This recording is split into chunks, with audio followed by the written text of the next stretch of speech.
When someone's missing a tooth, they have options.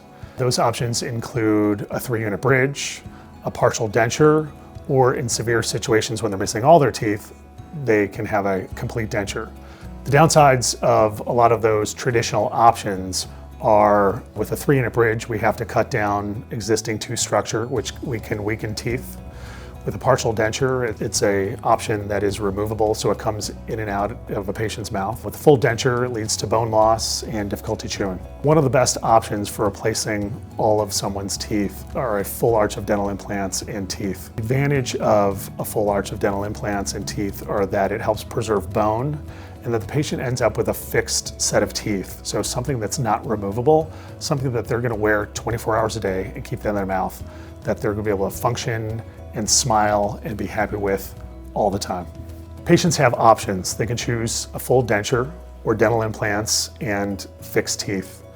In our practice, we are oral maxillofacial surgeons who are board certified, who place dental implants on a daily basis so that we can restore your smile and get you back as quickly as possible.